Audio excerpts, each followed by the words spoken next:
But I want to talk to you a little bit about Nation Builder and what you're trying to accomplish and what you think can be done. Yeah, I've had this just enormous blessing to have this experience of community in my life. It started when I was very young in a big mega church in the early 80s out in San Jose. And then over my life, like I kind of lost that faith, but I started to sort of find a new faith in sort of the power of a connected humanity, like what's possible when people come together to help each other.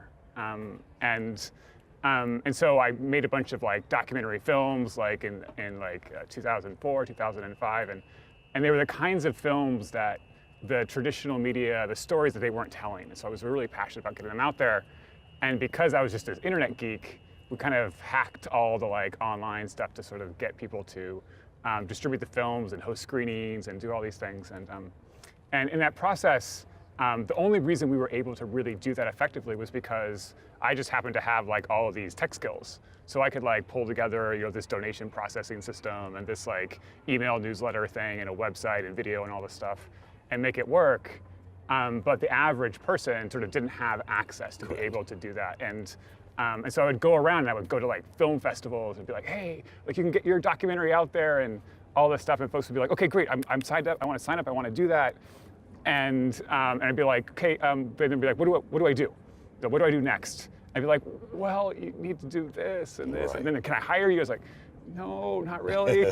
And so that really set me on like, what could I contribute to help people sort of tap into this immense power of building community online to accomplish whatever it is that you want to make happen. And that led me into politics because organizing people is about very much when we started, politics. When we started something called the 9/12 Project years ago, right around the Tea Party time, and the Tea Party was doing similar things, we were focused on principles, they were focused on politics.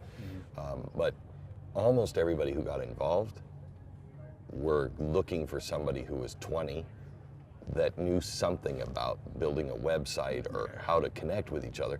And a lot of people still don't know how to do it. I mean, the power is unlimited if you know how to do it, Yeah. So who's using it and what are the results? So we're seeing all kinds of different folks using it. About half of our customers come out of politics or advocacy-oriented efforts.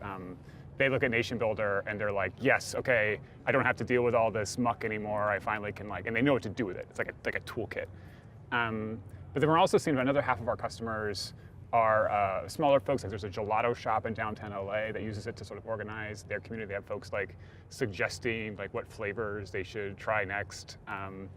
Duck Dynasty did a whole campaign like overnight, right? When that whole thing happened. And they drove a whole amount of like attention and change around that issue. They used it when they were for the gay issue? Yeah, so when the media really started to pick up on that, right. Like overnight they got a site set up on Nation Builder and they grew a list of people to about 250,000 people. They're now a whole organization called Faith Driven Consumer that's working on a whole host of issues on that area.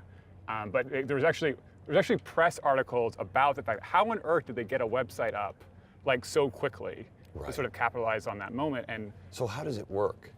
So you'll know things like you have a Facebook page and you have like a YouTube channel or Twitter or whatever, but if you want to sort of take it to the next level, right, where it's like you're building your own database, your own nation, what we would call it, you need to sort of like really up your game. You need to like have your own website. You need to connect into all of those different places like Facebook and YouTube and Twitter and whatnot, sort of pull all those people together and actually own those relationships, know who the people are, and start to actually engage them. So when you've got a lot of folks that really care about what you're doing, like the next step, right, is you have to find the folks who care the most and then really engage them and say, hey, why don't you take a leadership position, right? Why don't you sort of go and sort of organize your own group of people around this and give them the tools and empower them to do that, because the most effective way to organize is people sharing their stories with each other